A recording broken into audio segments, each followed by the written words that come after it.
Goedenavond, dit is het Zeeuwse nieuws van vandaag, zondag 21 september.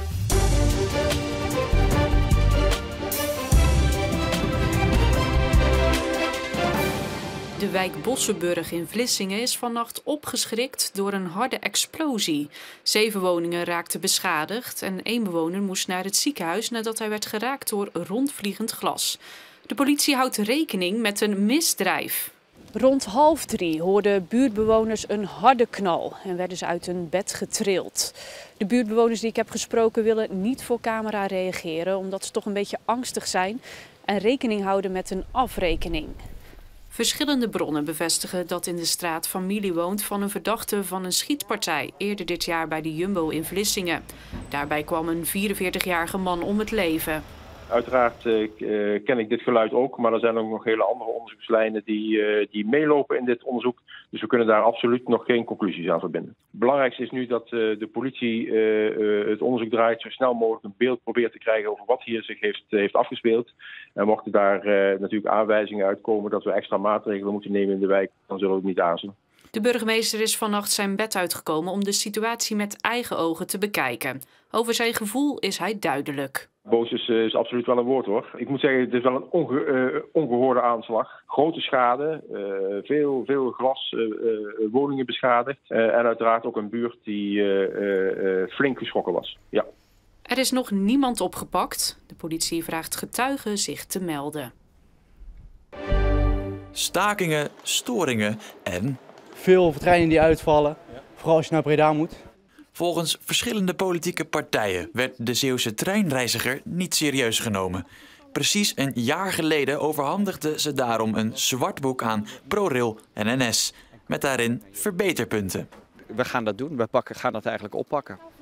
Maar wat is er van die belofte terechtgekomen? We zien dat op veel punten het is verbeterd, maar op een paar punten niet. Te beginnen met het onderhoud aan het spoor.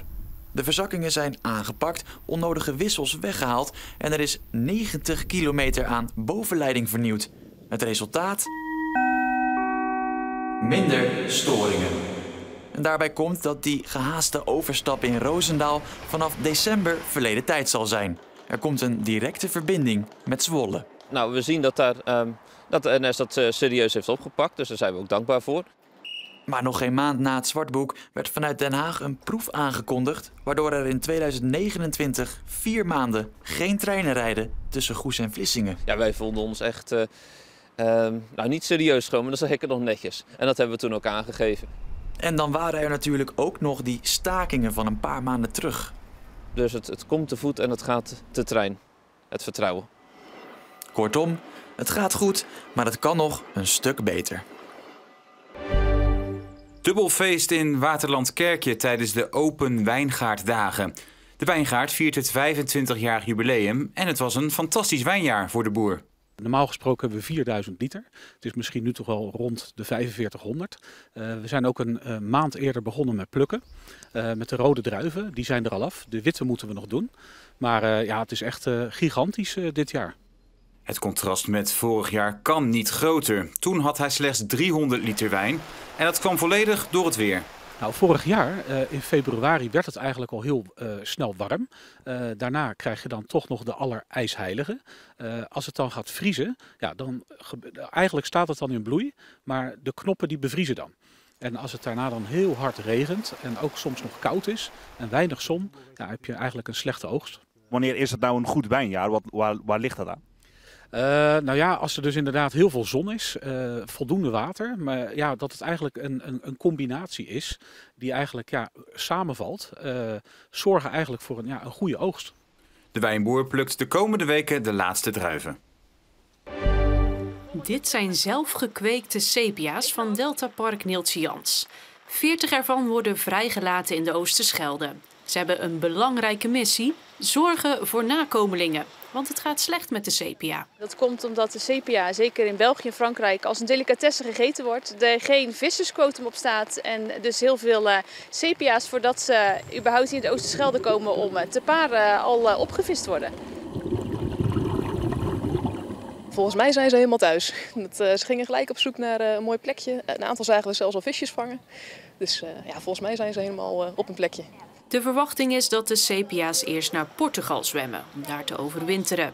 De hoop is dat ze, als het warmer is, terugkomen naar de Oosterschelde om daar eitjes te leggen. Volgen is lastig, want ze zijn eigenlijk te klein voor een trekker. Maar ze komen vaak wel terug op dezelfde plek om hun eieren te leggen.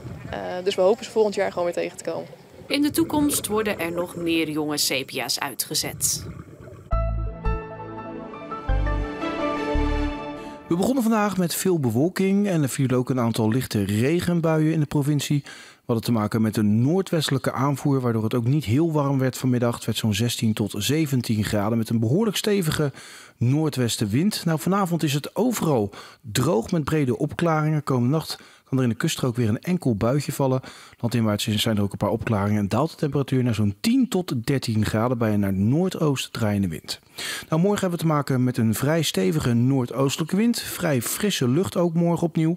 Zo'n 16 tot 17 graden met vooral in de ochtend een enkele bui. Verder lijkt het meest droog te blijven en is er ook ruimte voor de zon. Nou, de rest van de dagen op dinsdag mogelijk nog een enkele bui. Maar verder lijkt het meest droog te blijven met perioden met zon. En nog steeds middagtemperaturen zo tussen de 16 en 17 graden. Maar worden wel geleidelijk aan de nacht steeds kouder. Later in de week nog maar minimumtemperaturen van 7 of 8 graden. En tot zover voor het laatste nieuws. Volg je ons natuurlijk online via de app of onze site omroepzeeland.nl. Voor nu nog een hele fijne avond en graag tot morgen.